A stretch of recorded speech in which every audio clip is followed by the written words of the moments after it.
In the beginning, like a lot of other people, I thought building a great empire was about killing people and stealing their stuff, and keeping your domestic spies sharp. But as I explored the connections between the Romans and the Cretans, and the Neolithic Anatolians before them, I knew why we were so good at building empires, and why we were worthy of those empires. They require a skill set that we had acquired sometime on or before the Neolithic in the Konya Plain of central Turkey. These skills bear all the hallmark of being inherited, and we've carried them forward through the millennia. This is why I talked about the extended phenotype in the introduction to this series. The Romans had never heard of the Minoans on Crete, and neither would give the mound we call Çatalhöyük in central Turkey the time of day. And yet, as you will see, all three groups behaved a lot alike. They were pious. They were self-possessed. They had an unrivaled psychological depth. They had a sophisticated social network that moved ahead under its own steam. I suspect they kind of spooked their neighbors. The dark Athenian memories of the Minoans come to mind. The Romans thought they were intruders in their own country for nearly 1,000 years. At first, I was going to call this segment, "The Children Have Landed." There is a celebrated UFO sighting a few hours before I was born, about 90 miles away. It was last seen headed my direction. I used to joke that that was when I landed. None of us needed a king or a pope. And don't think that just because we had these offices they were there only for our benefit. And when we had them, the situation always had a wealth of nuance that the screeds passed off as history the last 500 years by our Protestant and Jewish rivals would let on. And now we have the atheists piggy-piling on. You really should put the church at the top of your list of moral authorities, if only because the church has roots that stretch back 10,000 years. Next to us, our rivals are ridiculous. But a hater's gotta hate. So to get an idea of our age and proven ethnic continuity, I'm going to lay a thick foundation with a survey of Çatalhöyük in Turkey by a man who knows what he's talking about. The following video segments are from The Leopard Changes Its Spots, recent work on societal change at Çatalhöyük by Professor Ian Hodder, who's been excavating the site since 1993. The lecture is on YouTube, and it's from January 13th, 2014, which was about the time I started my research on this series.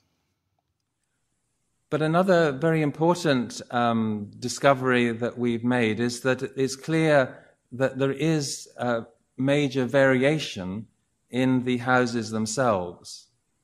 And this variation consists of a number of different aspects. One is just the size of the buildings. You can see here that this building is very large in comparison to this one over here. So these are substantial differences in size. There is also substantial difference in the amount of symbolic elaboration inside the houses, the number of pillars and pedestals and bull's horns. And there is also substantial variation in the number of people buried beneath the house floors. In some buildings, there can be up to 60 people buried beneath the floor. In other cases, there is none or very few. So again, there's very clear variation in the number of people buried in the houses. What was it that held society together? If there wasn't an elite, there wasn't a dominant group that was clearly in control, that was forcing people into this dense agglomeration of houses, what was it that held the society together? We've seen these sectors and we've seen these radial divisions, but that doesn't really answer the question as how people were held together in this sort of situation. And that question is even more interesting because of another factor, which is that the houses often seem to have acted fairly independently. So each individual house was relatively independent. And just as one example of that, this is a plot showing the variation in mud brick composition. This is looking at particle size and some chemical variation in bricks. And what you're seeing is that particular houses, like this one up here, have bricks made of a very different type of material from other houses. In fact, all of these houses have slightly different types of brick material. So people seem to be making their own bricks for their own house and doing their own thing. this sort of independence of the house. We also see that in some very interesting work that Jessica Pearson has been doing on human isotopes from the skeletons in the houses at Çatalhöyük. And what I find interesting here is that you get groups like all these lozenges here, or these circles here, or these triangles. Of course, there's overlap, but there's a degree of difference between the isotopes for the skeletons in the different buildings, suggesting that people living in these different buildings, or buried in these different buildings at least, had different diets. So that not only are the bricks different between the buildings, but there's a dietary difference between the people living in the buildings. And similarly, Jessica's work on the neonatal isotope is giving us a sense of diet in a much shorter period of time. And this is a much more complicated distribution. But again, if you pick out individual houses, you can see that they are, to some degree, clustered, supporting the notion that individual buildings have people buried in them who ate together or had a distinct diet in some way. So all this complicates very much this question of how the society was held together, because there's a degree of independence, a degree of difference between these houses. So you think, and this sense of difference is we already knew this really from Jimmy's work. One of the most interesting things I think about some of the art patterning is the way that the same building reproduces the same patterns through time. So this is a pair of leopards that's found in one building, but below it, in the building below, is another pair of leopards. So this suggests, again, this independence of buildings, that each building is doing its own thing. This is the building that has this type of leopards. But over here, we're getting to something else, which is that, again, you've got two things that could be seen as leopards facing each other. So it's related to these things, but it's different. And so this is suggesting something else, which is this connection between these independent and separate buildings. And so if we plot out those two leopard, these are the leopard reliefs that we've just been looking at. The two examples are from here, this building, and from this building way over here. So that the two buildings are not near each other. They're spread apart, the two buildings with similar features. And the same is true if we look at things like the splayed figures or the horned bench or the painted hands. If you start to link up the buildings that have the same symbolic or ritual motifs, what you find is that they're not clustered together. They're spread out all over the excavated area of the site. If we plot them out, we find they're not neighboring houses. They're completely at the opposite ends of the excavated area, suggesting a very specific link across the site. If we add that into all of the other ones here, we see building up this great complexity of linkages between different sorts of buildings. They don't correlate. There's no one central building that has all the linkages. So my answer to the question, how is it that, what is it that holds this society together? My answer to that question is that you have these very, very elaborate set of overlapping networks that any individual can call upon. So if you're a particular house or a particular person that is having problems, you've run out of food, there is some loss of resources, there are lots and lots of people that you can call upon. It's a very resilient system because there are many people you can go and get access of help from. So the reason that you would come into a big settlement like this would be that in situations where there might be some risk or loss, you would be able to depend on this very dense web or mesh of relationships with other people. We didn't build great empires because we were unbeatable warriors. Lots of people win wars. It's what you do with the victories that matter. On the other hand, everybody will lose a war eventually. There, it's how you rise to the challenge that matters. The Parthians in Iran handed us our asses, plenty. The German tribes famously overran our defenses and conquered our western provinces. What made us so successful over such a record-breaking stretch of time is we could fall back on our dense web or mesh of relationships and rise out of them again a different species of man. We really are our father's children. Eventually, we cracked the Parthian riddle.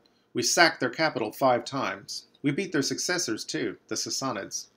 Under Justinian the Great, we had our rematch with the Germans. We beat them over and over again. Were it not for the Islamic invasion, we would have resurrected the Western Empire in some form or another, although probably not to its original extent. I was delighted when I saw this lecture right as I was pulling this segment together. Çatalhöyük was big, and I knew it demanded a discreet management if it wasn't going to fly apart. And it had to be discreet because there's no obvious hierarchy. In terms of population, it dwarfed the first cities in Mesopotamia, built by the Sumerians. It would be thousands of years before it would be equaled. But what this lecture let me do is see how they managed it. And they did it in a way that I thought they'd managed it.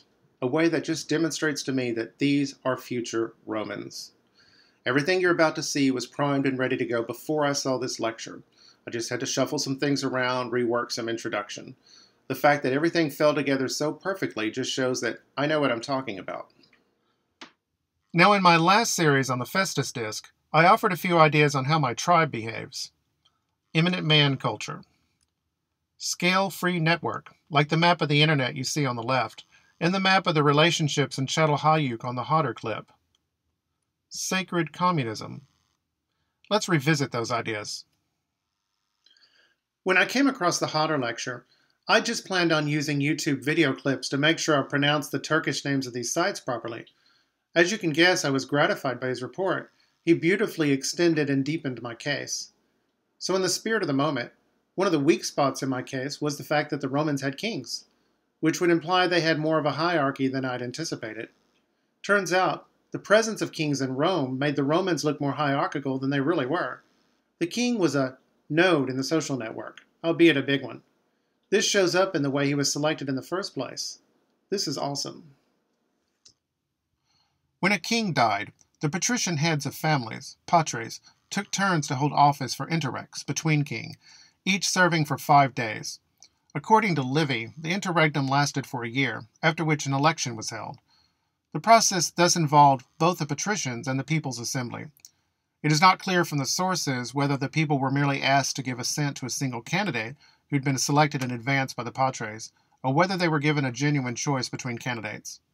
It is also uncertain how this election relates to the so-called Lex Curiata de Imperio, the decree of the Curiate Assembly that conferred Imperium on the king and in later times on the consuls. In any event, the patres themselves had subsequently to ratify the people's decision. This was the so-called Auctoritas Patrum, which until 339 BC was necessary before any popular decree could become legally binding. The appointment of a king, therefore, was made with the authorization of the fathers, by command of the people. Auctoribus Patribus, Iusu Populi. And because the king was just another node in the social network, that means he had his own subnodes and rival nodes with their own center of gravity and agendas. It was eventually these rival nodes that took him out. If it is true that the later kings were usurpers, the patricians must have lost ground. Indeed, the most probable interpretation of the actions of the last kings is that they were designed to restrict the growth of patrician power. The revolution, when it came, was an aristocratic coup against a populous and tyrannical monarchy, and there could be no doubt that the patricians were in the forefront of the group that seized power at the start of the Republic. And it's become apparent that this pseudo-egalitarian, scale-free network behavior was ingrained in Roman society long before there was even a Rome. The application of the corporate versus network categories, combined with a long-range contextual analysis of both the funerary and settlement evidence, demonstrated that while it is possible to identify burials with signs of rank and hereditary status in Laetial Period I, Laetial Period II is a crucial time in terms of settlement centralization and nucleation, and in the development of a structured hierarchy, and a greater and more articulated settlement integration. Therefore, the apparent absence of hierarchy in Latin burials during Laetial Period II might be due to a masking egalitarian ideology, corporate mode, or hierarchical organization, embraced by the ruling elites of the newly formed proto-urban centers, rather than a genuine lack of social stratification.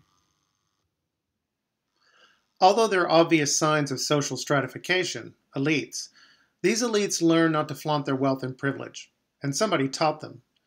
In this case, they would forego the princely burials of their predecessors. They would be reminded of who they were and where they came from well into the historic period. Augustus and Julius Caesar were the weaponized response of rank-and-file Romans to predatory elites, and they won. The author illustrates the idea of heterarchy referred to in this quote, with three cities that are roughly the same size. One is a big military base, the other is a famous university, the other is a lot of factories. Which one is more important? I would say her idea of hierarchical organization is the material fulfillment of the scale-free social order. This is not a top-down society. Order bubbles up from the average Roman on the street and in the fields. In origin, the plebs was an organized group, consciously formed at a time of crisis. Tradition places this event in 494 BC, when a large number of the poor, oppressed by debt and arbitrary treatment, withdrew from the city en masse and occupied the Sacred Mount, a hill overlooking the Tiber a few miles upstream from Rome. An alternative version, mentioned by Livy, specified the Aventine, a hill with strong plebeian associations, which is also outside the city boundary. Here they created their own organization, which was like an alternative state. They formed their own assembly, known as the Concilium Plebis, and elected their own officials, the tribunes. At first, the tribunes were probably 2 in number, which suggests that they were set up in opposition to the consuls, as Cicero confirms. At the same time, a temple to Ceres, Liber, and Libera was dedicated on the Aventine, and became a cult center for the plebs. Please note, we were sacred communists. We always sought the counsel of divinity even when that counsel was the last thing we wanted to hear. This plebeian behavior confirms the scale-free nature of our social network. This is the network version of a fractal. Both the local and the large look and act almost exactly the same, hence scale-free. Even down to the individual, we are fundamentally orderly and lawful, absent the typical growing pains or the affliction of complexes or neuroses. This is our crown of glory. Don't get dazzled by the empire. People draw lousy conclusions from our military success. Now, like any state worth a damn, this plebeian state within a state had the power of life and death. But also like any state worth a damn, there are rules. This is not arbitrary. The tribune's authority was based on what the Romans called Lex the Crodah. This was a collective resolution reinforced by a solemn oath. Having elected their tribunes, the plebeians swore to obey them and defend them to the death. Anyone who should harm them became sacer, a term for which the English word accursed is an inadequate translation. The formula sacer esto, let him be accursed, was pronounced on persons who by their actions harmed the gods. Such a person became forfeit to the god in question, and on death was surrendered into his power. Anyone who killed the offender was therefore carrying out a sacred duty, and did so without incurring any penalty or blood guilt. In this way, the tribunes of the plebs became sacrosanct, i.e., inviolable. I was very proud when I read this. This is my race. We're the only ones who could have pulled off something like this at this time. Modern archaeology has uncovered other behavior in Neolithic Anatolia that I think is reflected in Rome at a higher social level. Here's a description of how Ashikli-Hayuk arose through several centuries of building and rebuilding. Çatal-Hayuk was exactly the same. What can be observed is that buildings were continuously reconstructed on the same spot, with the same dimensions and orientations as older buildings, using existing walls as the foundations upon which a new structure was raised, up to 8 of which can be documented. A typical use life of these buildings can be estimated at 30 to 60 years, which would mean that the 4HG sequence represents between 240 and 480 years. This type of building continuity can also be documented at another of other Neolithic sites in Anatolia, but to the best of my knowledge, it has no parallels elsewhere in ethnography and archaeology. And here's the layout.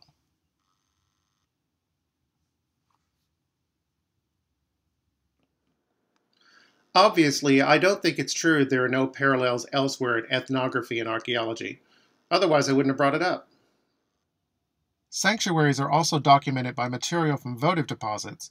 These are collections of artifacts commonly found in sanctuary sites, which seem to have been deliberately buried and sealed in antiquity. For an explanation, we can turn, where else, to the Roman antiquarians. Varro tells us that it was the custom to place in underground cavities ancient bits of sculpture that had fallen off temples, together with other votive offerings that had been consecrated in the sanctuary. According to Varius Flaccus, it was a way of disposing of sacred items that had outlived their usefulness. It's not exactly the same. The Romans are growing and getting richer and learning new building techniques, so it doesn't make any sense to keep putting the same buildings on top of each other. But the gist is the same. The new building is put on top of sacred remains of the old building, which are buried on purpose, like seeds. On its own, I wouldn't make too much of this parallel, but Roman political institutions also reflect this extended phenotype. The Romans were experts at retaining the form of institutions while changing their substance. They also preferred to leave existing structures unchanged rather than reform them, and simply to superimpose new ones where necessary. Their approach was not unlike that of a householder who constantly buys new kitchen appliances, but cannot bear to throw the old ones away.